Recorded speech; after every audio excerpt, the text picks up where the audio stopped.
ሰላም ጤና ይስጥልኝ ውድና የተከበራችሁ የሁሉ አካዳሚ ቤተሰቦች፣ በዛሬው ፕሮግራማችን ደግሞ እንግዲህ ሂስትሪ ቻፕተር 5ን ፖለቲክስ ኢኮኖሚ ኤንድ ሶሻል ፕሮሰስ ፍሮም ዘ ኤርሊ 16 ቱ ዘ ኤንድ ኦፍ 11 ሴንቸሪ የሚለውን እንግዲህ ከ16 ክፍለ ዘመን አንስቶ እስከ 18ኛው ክፍለ ዘመን የነበሩትን ሪስፔክቱ ፖለቲክስ ኢኮኖሚክስ እና ሶሻል ፕሮሰሶችን የምናይበት ቶፒክ ነው ማለት ነው። እዚህም ላይ እንግዲህ ብዙ ጥያቄዎች ያተኩራል። ስፔሻሊ ራይቲንግ ላይ የሚወጡ ጥያቄዎች በቃ ብዙ ጥያቄዎች ፋይናል ላይ እዚህ አይነት በቃ ኮንሰንትሬት የሚሆኑት ቀለል አድርገን ሁሉንም እንግዲህ ፈተና ላይ የሚወጡትን ስፔሻሊ ፎከስ እያደረግን ፈተናም እንዴት እንደምትሰሩ በዛው እያለማመድኳቸው ይህንን ቻፕተር 5ን ሂስትሪ የምንጨርስ ይሆናል ማለት ነው። እንግዲህ አብራችሁን እስከ መጨረሻው ቆዩ። ለቻናሉ እንግዲህ አዲስ የሆናችሁ ሰብስክራይብ በማድረግ ጀምሮ ሀሳብ አስተያየታችሁን ኮሜንት ሴክሽን ላይ አስቀምጡልን። እንዲሁም ቀጣይ እንዲሰራቸው የምትፈልጉትንም ኮሜንት ሴክሽን ላይ አስቀምጡልን። እንግዲህ ቪዲዮውን ላይክ በማድረግ ጀምሩ።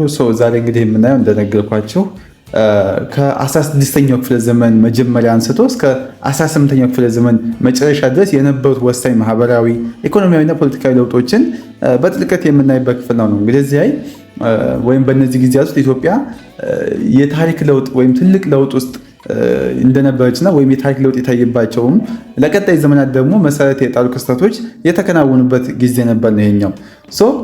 እንግዲህ እዚህ ጋር እነኚህ ታሪካዊ ለውጦች እንግዲህ የዛሬዋን ኢትዮጵያ በመቅረጽ ረገድም የማይተካ ሚና እንደተጫወቱ እዚህ ጋር ይገልጽልና ነው። ለምሳሌ በዚህ ጊዜ ሃይላይቱ ትሬድ የንግድ መስፋፋት በወቅቱ ነበር ነው። ከተለያዩ መንግስታት ጋር የንግድ መስፋፋት ነበር። ሌላው ደግሞ በክርስቲያን መንግስትና በሙስሊም ሱልጣኖች መካከል የነበረው ግጭትም የውጭ ኃይሎች ጣልቃ እንዲገቡም በር የከፈተበት ወይም በርካታ ምክንያቶች የነበሩበት ነበር።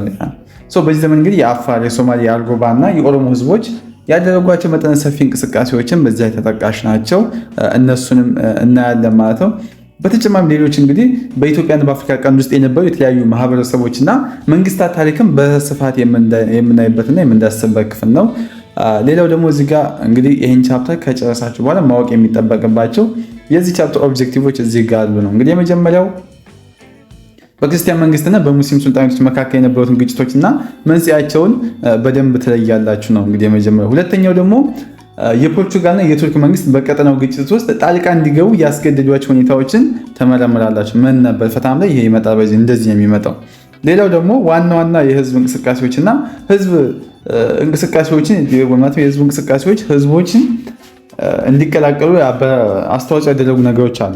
ያ ማለት ምንድነው? የህዝቡ እንቅስቃሴ ወደ ተለያዩ ማለትም ለዛሬ ኢትዮጵያ መሰረት የጣሉበት ህዝቦች ምንድነው የዛን ጊዜ ሰፍረው በኋላ እናየዋለን። በተለያየ ቦታ የራሳቸው ግዛት፣ የራሳቸው ኢኮኖሚ፣ የራሳቸው ደግሞ የውጭ ግንኙነት አድርገው እንደዛ ይኖሩ ነበር ነው። ያንን እንግዲህ በደንብ ዲፈረንሺየት እናገር አሁን ላትረዱ ትችላላችሁ፣ ግን ክላሱ በደንብ ካየነው በኋላ በደንብ እናውቀዋለን ማለት ነው። ወይም ተረዳችሁ። በኢትዮጵያና በአፍሪካ ቀንድ ህዝቦች መንግስት መካከል የነበሩትን ፖለቲካዊ፣ ኢኮኖሚያዊ ለውጦችንም በደንብ እናያለን ማለት ነው በዚህ ቶፒካችን። ሌላው ተጨማሪ ደግሞ የጎንደሪያን ዘመነ መንግስት ወይም የጎንደሪያን ፒሪየድ ተብሎ የሚጠራው የእሱን አቺቭመንት እና ለውጦች፣ ባህላዊ እድገቶችንም በደንብ የምናይበት በመጨረሻ አካባቢ ስለ ጎንደሪያን ፒሪየድ አይተን ነው እንግዲህ የምንጨርስ ምዕራፍ ማለት ነው። እንግዲህ ወደ መጀመሪያው ስንገባ ኮንፍሊክት ቢትዊን ክርስቲያን ኪንግደም ዘ ሱልጣኔት ኦፍ አዳል አፍተር። ይሄ ደግሞ የተከሰተው መቼ ነው? የክርስቲያን ኪንግደም የሱልጣኔት ኦፍ አዳል ከዛ በኋላ ኮንፍሊክቱ ምን ይመስል ነበር የሚለውን ነው። The first one is the river of long distance trade created competition for control over trades routes between what? The Christian kingdom and the Muslim principalities. እንግዲህ ይሄ ሎንግ ዲስታንስ ትሬድ ወይም የረጅም ርቀት ንግድ እንደገና ማነቃቃቱ በክርስቲያን መንግስትና በሙስሊም ሱልጣኖች መካከል እንግዲህ የንግድ መስመሮች ለመቆጣጠር ከፍተኛ ፉክክር ነበር። ሁለቱ እኔ ቆጣጣ በሚል መካከል በሁለቱ ምክንያት በሁለቱ ጎሳዎች መካከል ማለትም በሁለቱ ሃይማኖቶች መካከል ፉክክር ወይም ኮምፒቲሽን ተፈጥሮ ነበር ማለት ነው። እንግዲህ ይሄ ንግድ ፉክክር ለበርካታ ጦርነት ምክንያትም ሆነዋል ነው። እነዚህ ጦርነቶች ደግሞ ብዙውን ጊዜ ሃይማኖት የበላይነትን ለማስፈን እንደተደረጉ ተደርገው ይሳላሉ ማለት ነው። Religion provide ideological justification, but the core issue was the control of trade routes. እንግዲህ ሃይማኖት ለተነሳው ግጭት ርዕዮተ ዓለማዊ ሽፋን ቢሰጥም ዋነኛው እንግዲህ መሰረታዊ ጉዳዩ የንግድ መስመሮችን መቆጣጠር ነበር ነው። ከሃይማኖት ይበልጥ እዛ ጋር ታርጌት ፎከሱ ጥቅም ነበር ማለት ያንን ትሬድ ሩቶችን መቆጣጠር ነበር ነው። The conflict between the wars between the Christian kingdom and the Sultanate of Adar from 1529 up to 1543 ይሄኛው ደግሞ በረጅም ፍክክር በመጨረሻም ይሄ ረጅም ፍክክሩ ካለቀ ወይም ከተካሄደ በኋላ በ1529 እስከ 1543 በክርስቲያን መንግስትና በአዳር ሱልጣን መካከል እንግዲህ ወደ ተካሄደው ከባድ ጦርነት ዓለም አመጥቷል። እንግዲህ እሱ ደግሞ ምንድነው የመጀመሪያው የምናየው ፕሪሉድ ቱ ኮንፍሊክት እንግዲህ ከጦርነቱ በፊት የነበሩ ቅድመ ሁኔታዎች መንስኤዎቹ ምንድን ነበር የሚሉት እናያለን። የመጀመሪያው እንግዲህ ምንድነው መንስኤው በሙስሊም ሱልጣናቶች ውስጥ የነበሩ የውስጥ ግጭቶች ሙስናን አዲስና ጠንካራ መሪ እንዲያመጣ በር ከፍቶ ነበር ነው። ህዝቡ እንግዲህ ከነበሩበት ስርዓት ላይ እምነት በማጣት ለውጥ ፈላጊ ሆኖ ነበር ነው በዛን ጊዜ ማለት ነው።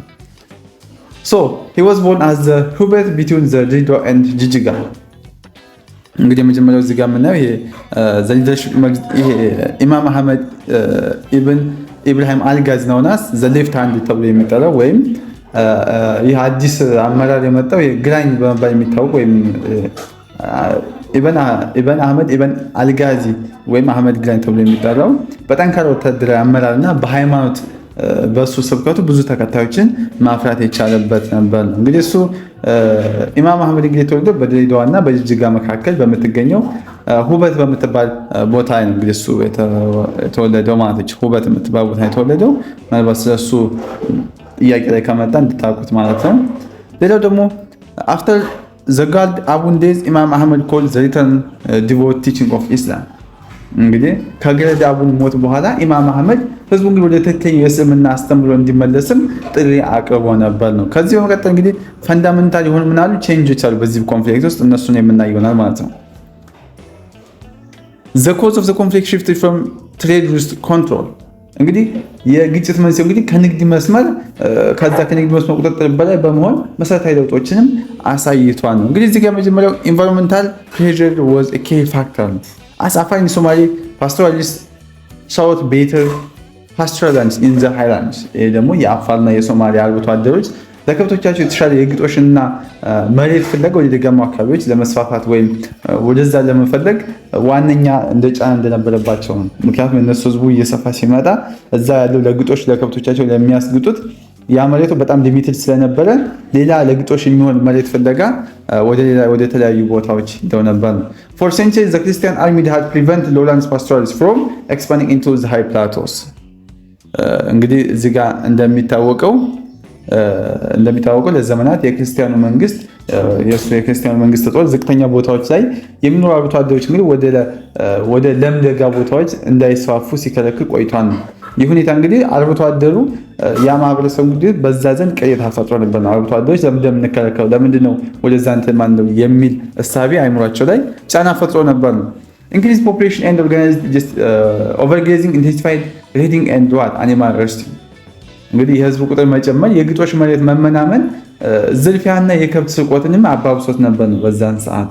እነዚህ ችግሮች እንግዲህ የአካባቢ ማህበረሰቦች ህይወታቸው እንግዲህ አስቸጋሪ አድርገውት ነበር ነው። ሌላው ምንድነው ኢማም አህመድ ሊደርሺፕ ኢማም አህመድ እንግዲህ ፉሊ ወደ ሊደርሺፕ ከመጣ በኋላ ምን ሰርቷል፣ ምንድነው የሱ አቺቭመንቶች የሚሉትን እናያለን ማለት ነው። He successfully mobilized and united pastoral communities like the Afar, Somalia,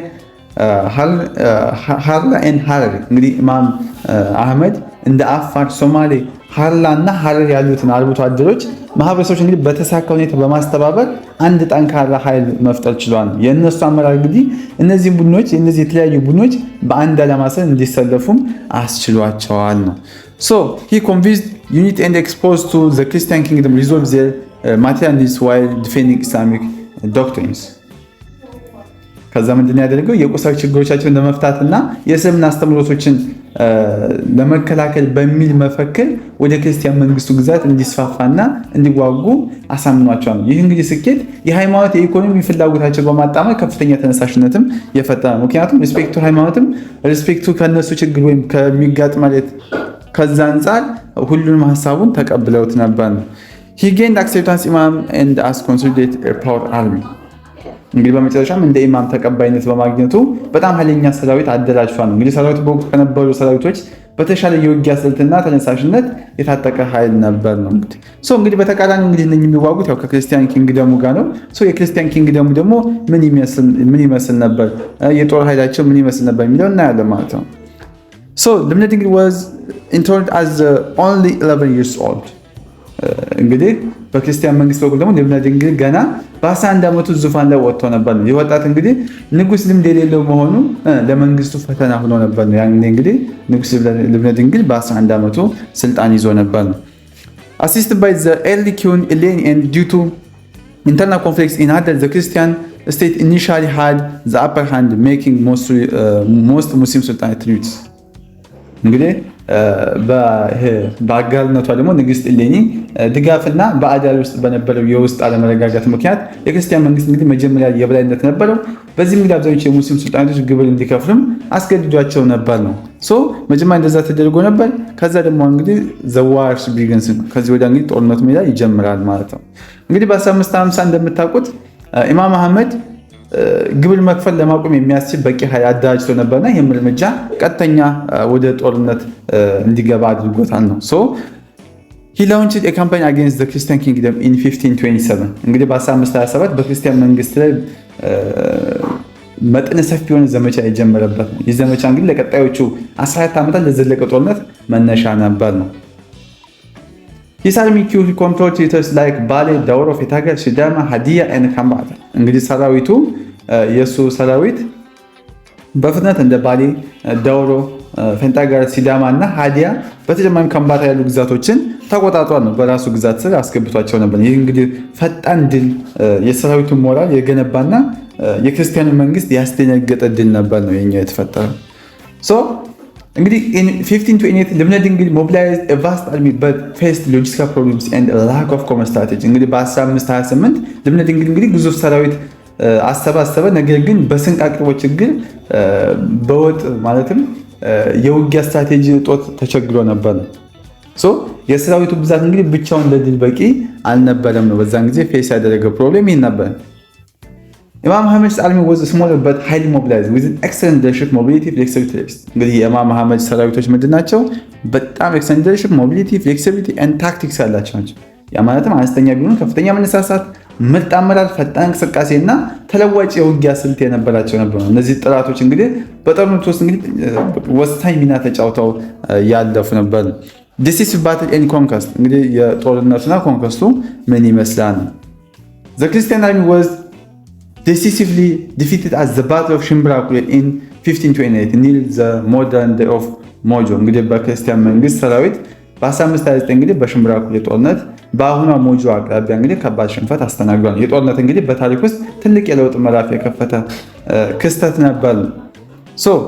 Following the victory, Imam Ahmed's army controlled large parts of the Christian kingdom, including Shawa, Amhara, Lasta, reaching as far north as መረብ መላሽ። እንግዲህ ከዚህ ድል በኋላ የኢማም አህመድ ሰራዊት ሸዋን፣ አማራን፣ ላስታን ጨምሮ እንግዲህ እስከ መረብ መላሽ ድረስ ያሉትን ሰፊ የክርስቲያን መንግስት ወይም ግዛቶችን ተቆጣጥሮ ነበር ነው። By 1535, the emperor stretched Zaira to Matsawu and he established a civil administration using our main and newly recruited person።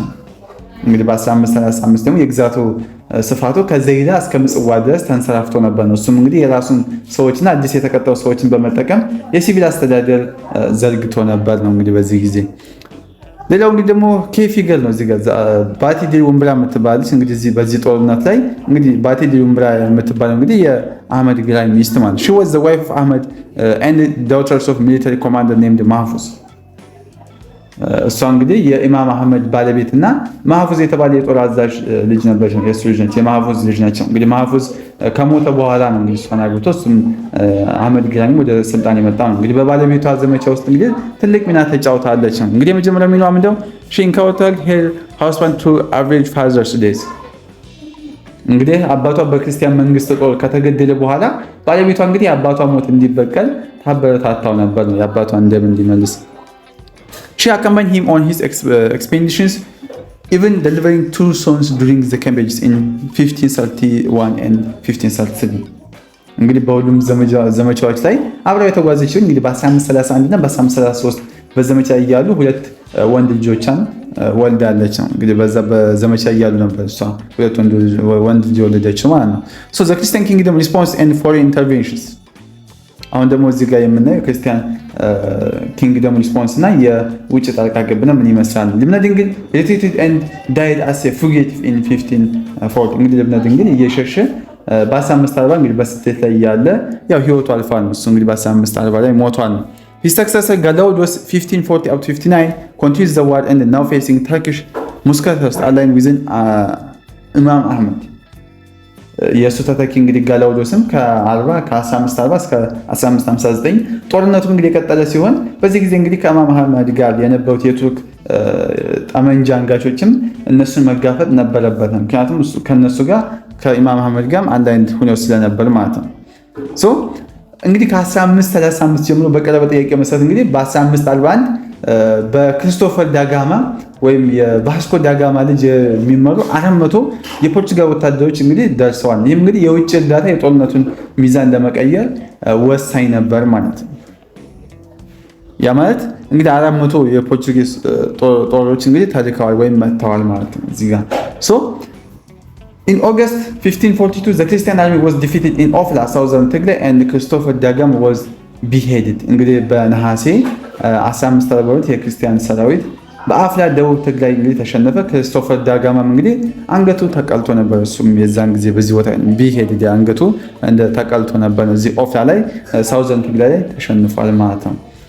እንግዲህ ሌላው ደግሞ እዚህ ጋር የምናየው እንግዲህ ኬ ፊገር ነው። እንግዲህ እዚህ ጋር ኬ ፊገር የተጫወተው ማን ነው? በዚህ በሽንፈቱ ጊዜ ሲታገል የነበረው ማን ነው? እንግዲህ የመጀመሪያው ሰብለ ወንጌል ነች። እንግዲህ ሰብለ ወንጌል means the wife of ልብነ ድንግል and played a crucial role after the defeat in 1542 እንግዲህ እሷ የልብነ ድንግል ባለቤት የነበረች ሲሆን በ1542 ከደረሰው ሽንፈት በኋላ ወሳኝ ሚና ተጫውታለች ነው። she advised Emperor Galaudius how to prepare for final battles as ወይናደግ እንግዲህ አፄ ጋላውዲዮስ እንግዲህ በወይናደጋ ለሚደረገው የመጨረሻ ጦርነት እንዴት መዘጋጀት እንዳለበትም መክራለች ነው። እንግዲህ እሷ ትልቅ ምክር ሰጥተው the Christian force use hit and run tactics within several affected mobility of Imam Ahmed እንግዲህ የክርስቲያን ሰራዊቱ ጥቅም እንግዲህ የእሷ ስትራቴጂ ነው። ባይዘይ ምንድነው ያመጣቸው?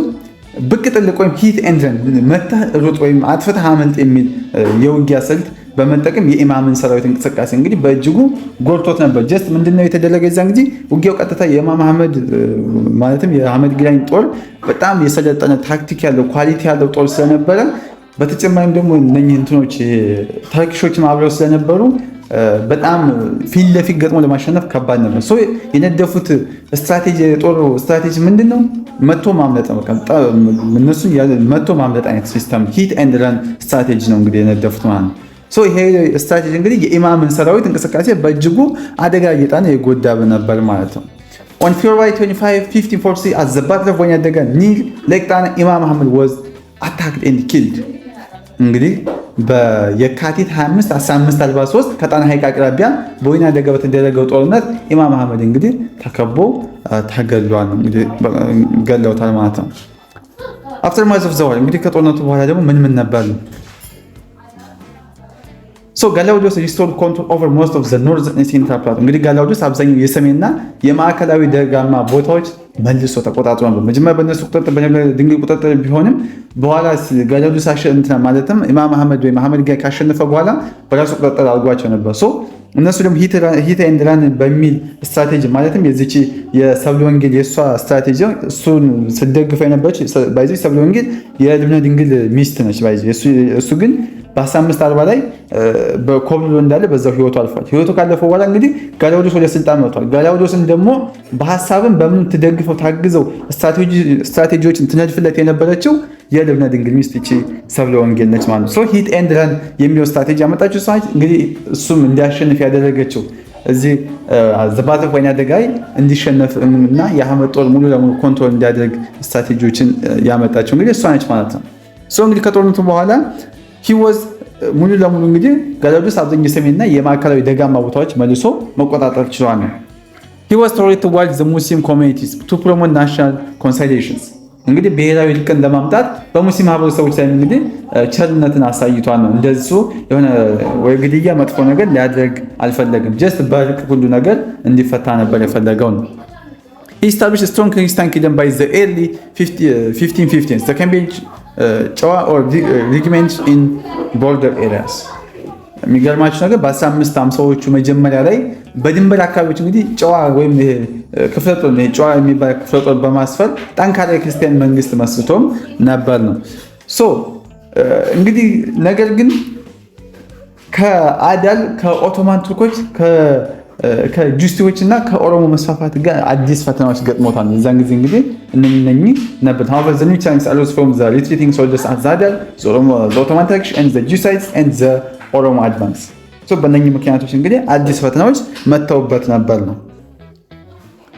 አዳል under Nur Ibrahim al-Wazir Mujahid sought revenge and in 1559 his force confronted and killed Galaudis. እንግዲህ በኑር ኢብን አልዋዚሚር ሙጃሂድ የሚመራው የአዳል እንግዲህ በቀልን በመክፈል እንግዲህ በ1559 ገላውዶስን እንግዲህ ገጥሞ ያው ህይወቱ አልፏል። እዛ ላይ ገላውዶስን ገለውታል፣ አልፏል፣ ሞቷል ማለት ነው። so the emperor has in 1559 or 50 up to 1566 defeated Turkish force and reclaimed the coastal territories. እንግዲህ አጼ ምናሴ ደግሞ ከ1559 እስከ 63 የቱርክን ኃይሎች በማሸነፍ የባህር ዳርቻን ግዛቶችን መልሷል ነው። እዚህ ጋር እንግዲህ ገላውዶስ ሲሞት ቦታዎቹን እነኚህ የባህር ዳር ቦታዎች ምንድነው በተርኪሾች ቁጥጥር ውሎ ነበር ነው። እንግዲህ ይሄ ደግሞ ምናሴ ከመጣ በኋላ አጼ ምናሴ ከመጣ በኋላ የቱርክ ኃይሎችን በማሸነፍ ቦታዎችን ሙሉ በሙሉ መቆጣጠር ቻለ። የባህር ዳርቻዎችን ግዛቶችን በራሱ ስር አድርጓል ማለት ነው። ሌላው ደግሞ ሰርጸ ድንግል 1563 up to 1598 also defend his territory from the Turks and fought against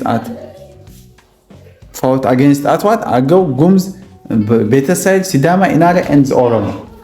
እንግዲህ ሰርጸ ድንግል ደግሞ ከ1563 እስከ 1598 ድረስ ግዛቱ እንግዲህ ከቱርኮች ከመከላከል ባሻገር ከአገው፣ ከጉምዝ፣ ከቤተ እስራኤል እና ከሲዳማ እንዲሁም ከራያና ከኦሮሞ ጋር ተዋግቶ ነበር ነው። ማን? ሰርጸ ድንግል ነው። ግን ቢሆንም በአብዛኞቹ ኦልሬዲ ሁሉም በሚባል ኢፌክቲቭ ነበር ማለት ነው። ሌላው ደግሞ የምናየው ኮንሲኩዌንስ ኦፍ ዘ ኮንፍሊክት እንግዲህ ይህ ሁሉ ጦርነት ምንድነው ያመጣው ነገር ኮንሲኩዌንሱ ምንድነው የሚለው እናያለን ነው። የመጀመሪያው ሂውጅ ሂውማን ኤንድ ማቴሪያል ኮስትስ ነው። እንግዲህ በዚህ ላይ ጦርነቱ ከፍተኛ የሰው ህይወት መጥፋትና የንብረት ውድመት አስከትሏል። ይህ ውድመት እንግዲህ ሁለቱም ወገኖች ለረጅም ጊዜ የጎዳ ነበር ነው። የክርስቲያን መንግስትም ሆነ እንግዲህ የሙስሊሙ ሱልጣኔት በመዳከማቸው ለኦሮሞ ህዝብ እንቅስቃሴ ስኬት መንገድም ጠርጓል። ሁለቱም ኃይሎች ጦርነቱ ስለተዳከሙ የኦሮሞ መስፋፋት ለመቋቋም አልቻሉም። እነሱ ኢፌክቲቭሊ እንዲስፋፉ አስችሏቸው ነበር ማለት ነው። On positive note, the war resulted in an increase in cultural interaction including linguistic, religious exchange in intermarriage among different groups. እንግዲህ በበጎ ጎኑ ወይም በጠንካራ ጎኑ ደግሞ ጦርነቱ እንግዲህ በቋንቋ፣ በሃይማኖት፣ በጋብቻ በኩል የባህል መስተጋብር እንዲጨምር አድርጓል። ይህም እንግዲህ የተለያዩ ህዝቦች እንዲቀራረቡና እንዲዋሃዱም እድል ፈጥሮ አልፏል ማለት ነው። ግሎባል ዳይሜንሽን competition between the Portugal and the Ottoman Turkish for supremacy over the Red Sea and the Indian Ocean globalized the conflict. እንግዲህ በፖርቹጋል እና በኦቶማን ቱርኮች መካከል በቀይ ባህርና በህንድ ውቅያኖስ ላይ የበላይነትን ለመያዝ የነበረው ፉክክር እንግዲህ ግጭትን ዓለም አቀፋዊ አድርጎትም ነበር። ይህም እንግዲህ የሀገር ውስጥ ግጭት የትልቅ ዓለም አቀፋዊ ፉክክር አካል እንዲሆንም ያደረገው ነበር። እንግዲህ ይሄኛው ምንድነው ግሎባል ዳይሜንሽኑ ነው። the Ottoman Empire was adversely affected the Vasco da Gama's discovery of the new sea route to India in 1498. እንግዲህ ፖርቹጋል ፕሪስተል ጆን የተባለው ማለትም ከዛ በፊት በመጀመሪያ በ1998 ቫስኮ ዳ ጋማ ወደ ህንድ አዲስ የባህር መስመር ማግኘቱ ኦቶማን ኢምፓየርን የንግድ ጥቅም በእጅጉ ጎድቶታል። ፖርቹጋል ሳውት አሊያንስ ዊዝ ዘ ክርስቲያን ኪንግደም ኦፍ ኢትዮጵያ ሪቪሊንግ ዘ ሌጀንድ ኦፍ ፕሪስተል ጆን። እንግዲህ ፖርቹጋል የፕሪስተል ጆን የተባለውን አፈ ታሪክ በማንሳት ከኢትዮጵያ ክርስቲያን መንግስት ጋር ህብረት ለመፍጠር ፈልጋ ነበር ማለት ነው። እንግዲህ ሌላው ደግሞ እንግዲህ ቱርኮች ይህንን ዲፕሎማሲያዊ ግንኙነት ሲመሰረቱ እንግዲህ ኢማም አህመድ የሞራልና የወታደራዊ ድጋፍ ሰጥተው ነበር ነው። መጀመሪያ መቼ ከ1540 እስከ 200 ጠመንጃ አንጋቾችን 10 መድፎችን ልከውለት ነበር ነው። የዛን ጊዜ እሱም በጣም በቃ አቅሙን እንዲደረጅም ያደረጉት ያ ነው። ማለትም 200 ጠመንጃና 10 መድፎች እንግዲህ ተልኮለት ነበር ለኢማም አህመድ። እንግዲህ ለክርስቲያን ኪንግ ደግሞ ፈታኝ የሆነውና እሱን ለማሸነፍ ከባድ ጊዜ ነበረም ያን ጊዜ ነበር ነው። ቢያም እንግዲህ ጀስት ፊት ለፊት ቢገጥሙት እንደማያሸንፉት ሲያውቁ ለዛም ሂት ኤንድ ራን የሚል ስትራቴጂ ነድፈው በአተረፈኛ አደጋ እንዲሞትና እንዲሸነፍ ያደረጉት ማለት ነው። ሌላ ደግሞ ፎሬን ኢንተርቬንሽን ኤንድ ሪሊጂየስ ኮንትሮቨርሲስ the war weakened both the state and the church እንግዲህ ጦርነቱ መንግስትንም ሆነ ቤተክርስቲያንን በእጅጉ አዳክሟት ነበር ነው በዚህ ጊዜ ምክንያቱም የተለያዩ ውድመቶች ተከስተው ስለነበር ማለት ነው። The Jesuit missions the rulers of the Christian kingdom considered as an alliance with the Roman Catholicism as the tactic to secure modern weaponry and restore lost territories የክርስቲያን መንግስት ገዢዎች ደግሞ የሮማ ካቶሊክ እንደ አንድ ዘመናዊ የጦር መሳሪያ ማግኘት ያጡትን ግዛት ማስመለሻ ስልት አድርገው ተመልክተውታል። እንግዲህ ይህ ህብረት ደግሞ ፖለቲካዊ ወታደራዊ ጥቅምን ያማከለ ነበር። In 1557 the several Jesuit missionaries led by the Bishop Andreas de Oviedo arrived in Ethiopia and expanded Catholicism እንግዲህ በ1557 በጳጳሳቸው እንድሪያስ አቪዶ የሚመሩ በርካታ የጂውስ ሚሽነሪያን እንግዲህ ካቶሊኪዝምን ወይም የካቶሊክ እምነትን ለማስፋፋት ኢትዮጵያ ገብተው ነበር ነው። So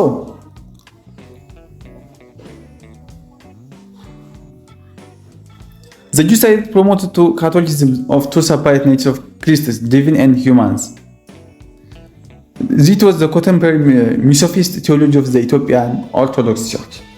እዚህ ጋር እንግዲህ ምንድነው እነኚህ ጁሳይቶች ምንድነው የክርስቲያን ማለት የክርስቶስን ሁለት የተለያዩ ባህሪያት መለኮታዊና ሰብአዊ የሚያስተምረው የካቶሊክ አስተምሮ እንግዲህ አስፋፍተዋል ነው በዚህ ጊዜ። ይህ አስተምሮ ደግሞ ከኢትዮጵያ ኦርቶዶክስ ተዋሕዶ ቤተክርስቲያን አንድ ባህሪ ወይም ሚኖፊሳይት ወይም ስነ መለኮት ጋር የሚቃረን ትምህርት ነበር ነው። እንግዲህ ኢትዮጵያ ኦርቶዶክስ ተዋሕዶ ዩናይትድ ሚኒንግ ክሪስት አር ፐርፌክት ሂውማን ኔቸር ኢንሴፓሬብል ፍሮም ዘ ዲቪን። እንግዲህ የኢትዮጵያ ኦርቶዶክስ ተዋሕዶ ቤተክርስቲያን ደግሞ ተዋሕዶ ብላ የምታስተምረውን ከክርስቶስ መለኮት ያልተለየ ፍጹም ሰብአዊ ባህሪ እንደነበረው የምታስተምረውን ይህንን እንዲሸለሽል ያደረገ አስተምሮ ነበር ነው። እንግዲህ እነኚህ የጁሳይቶች leading Jesuit members include Joe Bermudez, Andres de Oviedo, Pedro Pez and Alfredo Mendez እንግዲህ ከነኚህም ማለትም ዋና የጂሱስ አባላት ማለትም ጆ ቤርሙዝ የምንለው አንድሪስ አቪዶ የምንለው ፔድሮ ፓዴዝ እና አልፎንዶ ማይኔዝ እንግዲህ ይገኙበታል። እነኚህም እንግዲህ የዚህ የጁሳይት ሜምበርስ ነበሩ ነው። የነሱ ዋና መሪ ሜምበርስ ነበሩ ነው። ኢንተራክሽን ዊዝ ኢሮፒያን ኢምፐረርስ ሌላው ደግሞ የምናየው ከኢሮፒያን ኢምፐረርስ ጋር የነበራቸው ኢንተራክሽን ምን ይመስላል የሚለውን እናያለን ማለት ነው። ኢምፐረር ጋላውዲዮስ in 1540 up to 59 engaged in doctrine debate but refused to convert defending orthodox teachings in his Confession of Faith እንግዲህ አፄ ጋላውዲዮስ በ1540 እስከ 59 በሃይማኖት ያስተምሮ ክርክሮች ውስጥ እንግዲህ ቢሳተፍም ሃይማኖቱን ለመቀየር ፈቃደኛ አልነበረም ነው። ይልቁንስ የሃይማኖት ምስክርነት በተሰኘው ጽሑፍ የኦርቶዶክስ አስተምሮን ተካቷል ወይም እሱን ተክሏል ማለት እሱን ተክሎ አልፏል። ማን? ጋላውዲዮስ። ሁለተኛ ደግሞ ምናሴን ሰርጸ ድንግል well to recouple with fighting the Oromo and Turkish forces to engage within the Jesuits እንግዲህ ምናሴና ሰርጸ ድንግል ደግሞ ከኦሮሞና ከቱርክ ኃይሎች ጋር በሚያደርጉት ጦርነት ተጠምደው ስለነበር እንግዲህ ከጂሱስ ጋር ለመወያየት ጊዜ አልነበራቸውም። ሐሳባቸው ሙሉ ከዚህ ከኦሮሞና ከቱርክሽ ፎርስ ጋር እንዴት እናሸንፋ እንዴት እንዋጋ የሚለው ነበር ሐሳባቸው። ዛድንግል ደግሞ ከ1603 እስከ 4 ማለት ለአንድ ዓመት የመራ ነው። was sympathetic to what Catholicism but his reign was too short እንግዲህ ዛድንግል ደግሞ 1603 እስከ 04 ለካቶሊክ ወይም ለካቶሊካዊነት ራይ የነበረው ቢሆንም እንግዲህ ያገዛዙ ዘመኑ በጣም አጭር ነበር ነው። ጀስት ለአንድ ዓመት ብቻ ነው እንግዲህ ዛድንግል ያስተዳደረው ነው። ከዛ በቀጠል እንግዲህ ሱስንዮስ ነው የመጣው። ሱስንዮስ ደግሞ ከ07 እስከ 32 ነው የመራው። እሱ ደግሞ ምንድነው ያደረገው? በየአካባቢው ባሉ መኳንንት ላይ እንግዲህ ስልጣኑን ለማጠናከር የካቶሊክ ህብረትን እንግዲህ ፈልጎ ነበር ነው የዛን ጊዜ። ፔድሮ ፓንዴዝ እንግዲህ ምክር በ1612 ወደ ካቶሊካዊነት የተለወጠ ሲሆን በ1612 ደግሞ የሀገሪቱ የመንግስት ሃይማኖት እንዲሆንም አውጇል ነው። እዚህ ጋር እንደምታዩት እንግዲህ ሱስንዮስ በዚህ በፔድሮ ፔዝ እሱ ስለመከረ ወይም በሱ ምክር ምክንያት ወደ ካቶሊክነት ተቀይሯል ማለት ነው ሱስንዮስ። ከዛም በኋላ ካቶሊኪዝምን የሀገሪቱ የመንግስት ሃይማኖት እንዲሆንም አውጇል ማለት ነው። እንግዲህ አዋጅ አድርጓል። ካቶሊክ ሪፎርምስ ኤንድ ብላክሽ እዚህ ጋር የካቶሊክ ሪፎርምስ እና ብላክሽን የምናየው ማለት ነው።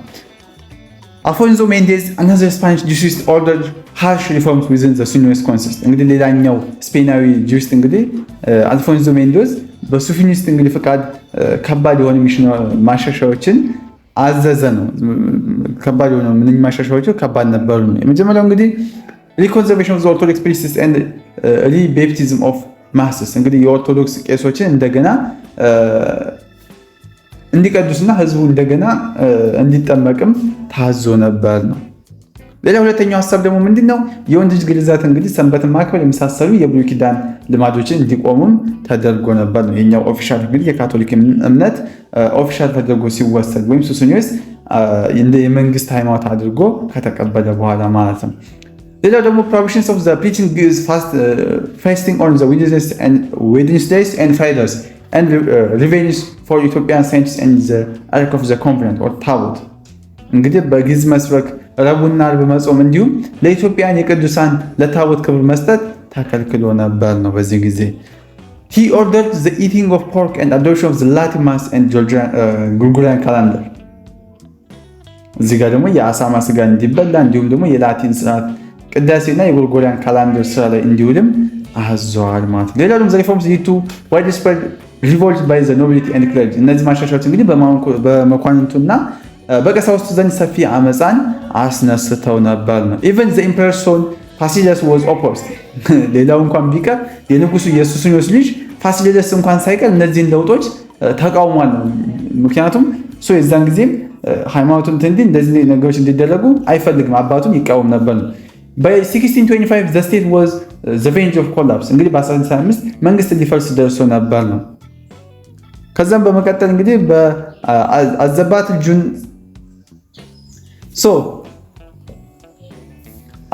June 1632 results the days of large numbers of peasants እንግዲህ በሰኔ 1630 በተደረገ ጦርነት እጅግ ብዙ ገበሬዎችም ህይወታቸው አልፎ ነበር ነው እዚህ ጦርነት ላይ። restoration of orthodoxy እንግዲህ ሌላው ደግሞ የምናየው እንግዲህ ኦርቶዶክስን እዚህ ጋር የተለያዩ ነገሮቿን ስርዓቷን የሚጥስ ነገሮች ሲያደርግ ነበር ሱስኒዮስ ማለት ነው። ከዛ ደግሞ እንዴት ተመለሰች ምን ተፈጠረ ከዛ የሚለው እናያለን።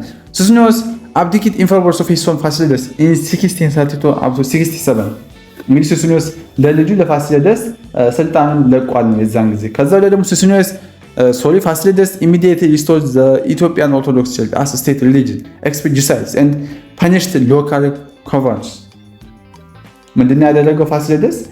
ወዲያውኑ የኢትዮጵያ ኦርቶዶክስ ተዋሕዶ ቤተክርስቲያን የመንግስት ሃይማኖት አድርጎ መለሰ እንጂ ጁሳይቶችን ምን ያደረገ አባራራቸው። እንዲሁም የሃይማኖታቸውን የቀሩ አካባቢያን ሰዎችንም ማለትም መጀመሪያ ኦርቶዶክስ ነው ወደ ጁሳይት ሃይማኖታቸውን የቀየሩ ሰዎችንም ቅጣት ጥሎባቸዋል፣ ቀጥቷቸዋል ማለት ነው። He introduced closed-door policy, isolating Ethiopia from Europeans for about a century and a half ከዛ በኋላ ደግሞ ምንድን ነው ያደረገው? ለአመታት ማለትም ለአንድ ዓመት ተኩል ያህል ማለት ለአንድ ዓመት ተኩል ያህል ኢትዮጵያን እንግዲህ ከኢሮፒያን ያገለል ማለት ክሎዝ ዶር ፖሊሲ ማንም ኢሮፒያን ወደ ኢትዮጵያ እንዳይገባ የሚል ክሎዝ ዶር ፖሊሲን አስተዋውቋል ማለት ነው። He formed alliance with the neighboring Muslim states and made agreement with the Ottoman Pasha in 1647 to block any Europeans from entering its territory. So ከጎረቤት የሙስሊም መንግስታት ጋርም ህብረት የፈጠረ ሲሆን በ1647 ማናቸውም አውሮፓውያን ወደ ግዛቱ እንዳይገቡ በመከልከል ከኦቶማን ፓሻ ጋርም ስምምነት አድርጎ ነበር ነው። ሌላው ደግሞ የምናየው ዶክትሪን ዲቪዥንስ ዊዝን ኢትዮጵያን ኦርቶዶክስ ቸርች። ሌላው የምናየው ደግሞ በኢትዮጵያ ኦርቶዶክስ ቸርች ውስጥ የነበረው ዶክትሪን ዲቪዥን ምን ይመስል ነበር ነው። ጁሳይት ኢንተርቬንሽን ትሪገርድ ዶክትሪን ኮንትሮቨርሲ ዛት ፒክድ ዱሪንግ ዘ ዘመነ መሳፍንት የጁሳይስቶች ጣልቃ ገብነት እንግዲህ በዘመነ መሳፍንት ወቅት ከፍተኛ ደረጃ የደረሰ የሃይማኖት አስተምሮ ውዝግቦችን አስነስቶ ነበር ነው። እንግዲህ የተለያዩ ነበር። የመጀመሪያው እንግዲህ ተዋህዶ ነው። teaches ሁለት ልደት two births of the Christ, one eternal as a divine being and the second from Saint Mary perfect man and divine united in one. It was dominant integral and last. so እንግዲህ እዚህ ጋር በመጀመሪያ ተዋህዶ የሚል ነው። ተዋህዶ የሚለው አስተምሮት ምንድነው? እንግዲህ የክርስቶስ ሁለት ልደት ወይም ሁለት ልደት ያስተምራል። አንደኛው ዘላለማዊና መለኮታዊ ፍጡር ነው የሚል ነው። ሁለተኛው ደግሞ ከቅድስት ድንግል ማርያም ፍጹም ሰው መለኮት በአንድ ባህሪ ተዋህዶ መወለዱን ነው። ሶ ይህ አስተምሮ እንግዲህ በተጋይና በላስታ የበላይነት ይካሄድ ነበር እዛ አካባቢ እነሱ ፕራክቲስ ደግሞ የመጀመሪያው ተዋህዶ ነው። ሁለተኛው ደግሞ እንግዲህ ቅባት ነው ወይም ዩኒክሽን የምንለው ነው። So the second one is ቅባት. ቅባት means also accepted ሁለ ልደት but claimed as his incarnation. Christ was anointed by what? The Holy Ghost and the act was dominant in ጎጃም። የሁለተኛው ደግሞ ቅባት የምንለው ሁለት ልደት የሚለውን ሐሳብ ቢቀበሉም ክርስቶስ እንግዲህ በተዋህዶ ጊዜ በመንፈስ ቅዱስ እንደተቀባ ይናገራል። ይህም እንግዲህ በጎጃም የበላይነት ይመራ ጎጃም አካባቢ ፕራክቲስ ይደረግ። ሌላው ደግሞ ሶስት ልደት ነው። Three births የምንለው how the Christ was born in eternity, born again from Saint Mary and then anointed by the Holy Ghost known as የጸጋ ልጅ also through grace. It was dominant in ጎንደር and ሸዋ። ሶስተኛው ደግሞ ሶስት ልደት የሚል ነው። እንግዲህ ክርስቶስ በዘላለም እንደተወለደ ከቅድስት ድንግል ማርያም እንደገና እንደተወለደ ከዚህ በመንፈስ ቅዱስ እንደተቀባ ያስተምራሉ። የጸጋ ልጅ ብለው እነሱ የሚያስተምሩት ማለት ነው። የጸጋ ልጅ በመባል የሚታወቀውን ይህ ክፍል ደግሞ በጎንደርና በሸዋ የበላይነት ይመራ ነበር። እነሱ አካባቢ ነበር ይሄንን ሲያስተምሩ። እነኚህን ባይዞ ጥያቄ ይመጣሉ። እንትን ያዟቸው እነኚህን ሶስቱ ማለት ነው። ጻፉ ካሏቸው በደንብ ወቋቸው ለይታችሁ ትንሽ እንዳያምታቷቸው ብዬ ነው። ሁለት ልደት ቅባትና ሶስት ልደት የሚሉትን ያዙልኝ ማለት ነው።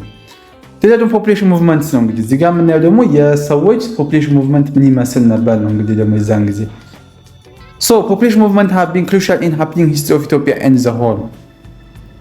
እንግዲህ የህዝብ እንቅስቃሴዎች የኢትዮጵያና የአፍሪካን ቀንድ ታሪክ በመቅረጽ ረገድ እንግዲህ ወሳኝ ሚና ተጫውተዋል ነው። እንግዲህ ኮዙ ምንድነው ነው? ኮዙ the cause of the movement እንግዲህ ናቹራል ፋክተርስ ነው። እንግዲህ መጀመሪያው ምንድነው? ናቹራል ፋክተርስ ምንድነው? search for resource just like better environment and social factors just like military conflicts, drought, demographic pressure and so on። እነኚህ እንግዲህ ናቹራል ፋክተርስ የምንላቸው ሪሶርስ ለነሱ ለማረስ ከሆነ ጥሩ ለማፈር ወይም ደግሞ ለመኖር ጥሩ ቤተር ኢንቫይሮንመንት ከበሽታ ከምናምን የጸዳ ለነሱ ለመኖር የሚያመች ኢንቫይሮንመንት ፍለጋ። ሁለተኛ ደግሞ ሶሻል ፋክተሮች ሚሊተሪ ኮንፍሊክቶች፣ በጦርነት ምክንያት፣ በድርቅ ምክንያት፣ በዲሞግራፊክ ፕሬሸር ምክንያቶች ሙቭመንት እንግዲህ የተለያዩ ሙቭመንቶች ፖፑሌሽን ሙቭመንት በዚህ አካባቢ ተከስቶ ነበር ነው።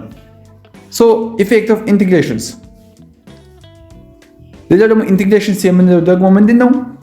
የተለያዩ ህዝቦች እንግዲህ በብሔርና በሃይማኖት መስመር እንዲዋሃዱም አድርጓል። ኢንቴግሬሽን ማለት አንድ መሆን ማለት ነው። በጋብቻ መተሳሰር፣ በአሰፋፈር ላይ ለውጦች ማምጣትና አዲስ ባህላዊ ማንነቶች መፍጠርን አስከትሏል። ይሄ እንግዲህ ምንድነው? የዚህ የጦርነቱ ኢፌክት ነው። ማለትም ኢንቴግሬሽን ፈጥሯል ማለት ነው። ሌላ ደግሞ ፖፑሌሽን ሙቭመንትስ ኦፍ አርጎባ፣ አፋር ኤንድ ሶማሌ። እንግዲህ ስፔሻሊ እንግዲህ በመጀመሪያ የነኚህ የአርጎባ የአፋር እና የሶማሌ ህዝቦች ስፔሻሊ በጣም የተሰደዱበት ጊዜ ነበር ነው። ምን ይመስላል እስኪ እንየው። The military conflict between the Christian kingdom and the sultanates of Ada was the major factor። እንግዲህ በክርስቲያን መንግስትና በአዳ ሱልጣናት መካከል የነበረው ጦርነት ለእንቅስቃሴዎቹ ዋነኛ ምክንያት ነበር ነው። እንግዲህ ሁለተኛው ደግሞ environmental pressures and the passage of what major trade routes also contributed። እንግዲህ አካባቢ ጫናና ዋና ንግድ መስመሮች ማለፍም ለዚህ አስተዋጽኦ አድርጓል ነው። ይሄ ሙቭመንት ወይም ይሄ ፖፑሌሽን ሙቭመንት እንዲፈጠር አድርጓል ነው። የመጀመሪያው ምን እንግዲህ የአርጎባ ፒፕል ሙቭመንታቸው ምክንያቱም ምን ነበር ነው። እንግዲህ ለአርጎባ ፖፑሌሽን ሙቭመንት ወይም መነሻው መጀመሪያው ምክንያቱ ምንድነው? የስምና መስፋፋትና የመንግስት ምስረታ። ለምሳሌ የሸዋና የኢፋ ሱልጣናቶች ዋና ተዋናዮች ነበሩ ነው። ሌላው ምክንያት ደግሞ በክርስቲያንና በሙስሊም መካከል የነበረው ፍክክር ሱልጣኔቶች እንዲፈርሱና የአርጎባ ህዝብ እንዲበተን አድርጓል። ይህም እንግዲህ የተበታተነ የአፋር ስርዓት እንዲኖርም አድርጓል ማለት ነው። ሁለተኛው ደግሞ ምንድነው? ዘአፋር ነው። የአፋር ፖፑሌሽን ሙቭመንት ነው። Before the 16th century, drought caused them to move eastward in the middle አዋሽ። እንግዲህ በ16ኛው ክፍለ ዘመን በፊት ድርቅ ወደ ምስራቅ ወደ መካከለኛው አዋሽ እንዲንቀሳቀሱም አድርጓቸዋል። Their territory was the center of competition for controls of trade routes። እንግዲህ ግዛታቸው የንግድ መስመሮች ለመቆጣጠር በሚደረግ ፉክክር ውስጥ ማለትም በዛ ውስጥ ነበር ነው። በዚህ የንግድ መስመሮችን ለመቆጣጠር በሚል በዛ ፉክክር ውስጥ ማዕከል ነበር ነው የሚለን ማለት ነው። ሌላው ደግሞ እንግዲህ ግጭቱ እንግዲህ በተለያዩ አቅጣጫዎች እንዲንቀሳቀሱም ገፋፍቷቸዋል ነው። እንግዲህ ከዛ መካከል እንግዲህ ለማየት የምንሞክረው the pastoral economy helped them survive the destructive course። እንግዲህ የአርብቶ አደር ኢኮኖሚያቸው ከባድ ጦርነት ተቋቁመው እንዲቆዩም ረድቷቸዋል።